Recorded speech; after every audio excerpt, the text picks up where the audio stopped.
नमस्कार, ताजा खबर में आपका स्वागत है। मैं हूं दीपक मिश्रा। शुरुआत करेंगे ताजा खबर की सियासी खबरों के साथ और सबसे पहले बात करेंगे कांग्रेस के वचन पत्र की, जिससे राहुल गांधी नदारद नजर आ रहे हैं। कांग्रेस पार्टी ने 28 विधानसभा सीटों के लिए अपने अलग अलग वचन पत्र तैयार किए हैं और जल्द ही इनको जनता के सामने रखने की तैयारी है। विधानसभा चुनाव 2018 और उपचुनाव 2020 के वचन पत्र में एक बड़ा अंतर है। कांग्रेस के वचन पत्र से इस बार पार्टी के पूर्व अध्यक्ष राहुल गांधी गायब हैं। इसमें पूर्व मुख्यमंत्री और प्रदेश अध्यक्ष कमलनाथ के साथ कांग्रेस अध्यक्ष सोनिया गांधी और पूर्व प्रधानमंत्री स्वर्गीय इंदिरा गांधी की तस्वीर है। इनके साथ संबंधित सीट के उम्मीदवार की तस्वीर भी लगाई गई है। 2018 के विधानसभा चुनाव के वचन पत्र के पहले पेज पर आप देखिए, राहुल गांधी थे। दो तस्वीरें आप देख रहे हैं। पहली तस्वीर तो अभी जो हाल ही में 2020 का वचन पत्र जारी हुआ है, जहां से राहुल गांधी नदारद हैं। लेकिन 2018 के वचन पत्र को देखें तो राहुल गांधी नजर आ रहे हैं, मनमोहन सिंह नजर आ रहे हैं और सोनिया गांधी नजर आ रही है, इंदिरा गांधी भी नजर आ रही है और ऊपर गांधी जी, नेहरू जी, सुभाष चंद्र बोस, तमाम चेहरे। लेकिन हम चूंकि राहुल गांधी से बात कर रहे हैं, राहुल गांधी चूंकि पूर्व अध्यक्ष हैं, 2020 में राहुल गांधी वचन पत्र में क्यों नहीं दिख रहे हैं? क्या इसके पीछे मायने हैं? क्या राहुल गांधी खुद को अलग रखना चाहते हैं, बैकफुट पर रहना चाहते हैं उपचुनाव में? हम रुक करेंगे इस खबर पर। ज्यादा बातचीत और जानकारी के लिए हमारे साथ न्यूज हेड शरद द्विवेदी जी इस वक्त फोन लाइन पर जुड़ गए हैं। शरद जी, कैसे देखते हैं आप 2020 का कांग्रेस का वचन पत्र, राहुल गांधी नदारद? देखिए, अगर इसके इंटरप्रिटेशन हम निकालें दीपक, तो दो इंटरप्रिटेशन हो सकते हैं और दो इंटरप्रिटेशन ये हैं कि राहुल गांधी एक ऐसे पीढ़ी के प्रतिनिधि जरूर हैं जिनको लेकर ये माना जाता है कि वो वरिष्ठ पीढ़ी के प्रति थोड़ा उनका भाव इस तरह का है कि अब इनको विश्राम की मुद्रा में आना चाहिए और राहुल गांधी और उनकी टीम जिन चेहरों पर विश्वास करती है या भरोसा करती है, उनको केंद्रीय भूमिका में आना चाहिए।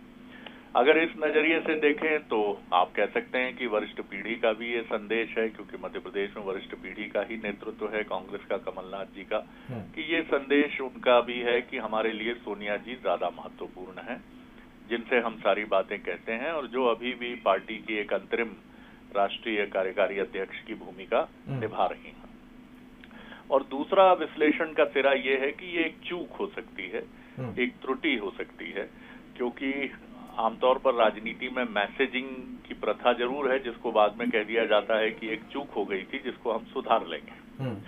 लेकिन कई बार ये भी हमने देखा है कि राजनीति में संदेश इसी तरह से दिए जाते हैं और ग्रहण किए जाते हैं। लेकिन ये दोनों ही थ्योरी मुझे समझ में आती हैं कि या तो ये क्योंकि ये संदेश बार बार आया है कि राहुल गांधी, जैसा हमने पहले भी देखा है कि कैप्टन अमरिंदर सिंह को पसंद नहीं करते थे, ऐसी धारणा थी शुरू में।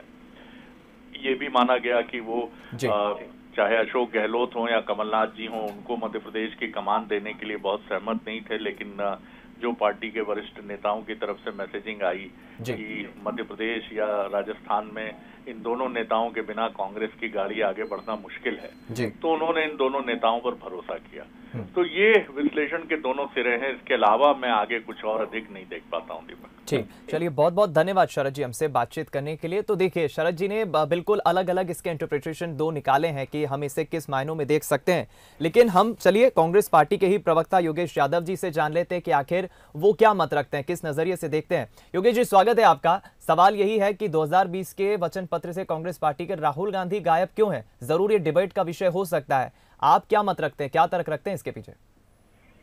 देखिए, मैं आपको स्पष्ट कर दूं कि राहुल गांधी कांग्रेस के सर्वमान्य नेता है और हमारी सभी की आस्था के प्रतीक है और नव भारत की संभावना है।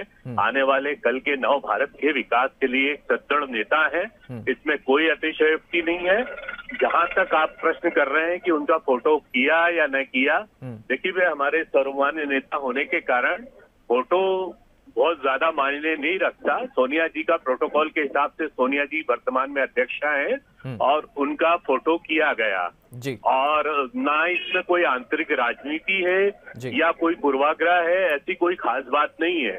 बस ये एक जैसे कह सकते हैं कि आवश्यकता होगी तो हम राहुल जी का भी फोटो आएगा और राहुल जी मैं लौटूंगा योगेश जी, लौटूंगा आपके पास। रजनीश अग्रवाल जी हमारे साथ बीजेपी प्रवक्ता जुड़ गए हैं। रजनीश जी की मैं प्रतिक्रिया लूंगा। रजनीश जी, बीजेपी इसे किस नजर से देखती है? कांग्रेस पार्टी अपना वचन पत्र जारी करती है 2020 के उपचुनाव के लिए, लेकिन राहुल गांधी नजर नहीं आ रहे हैं।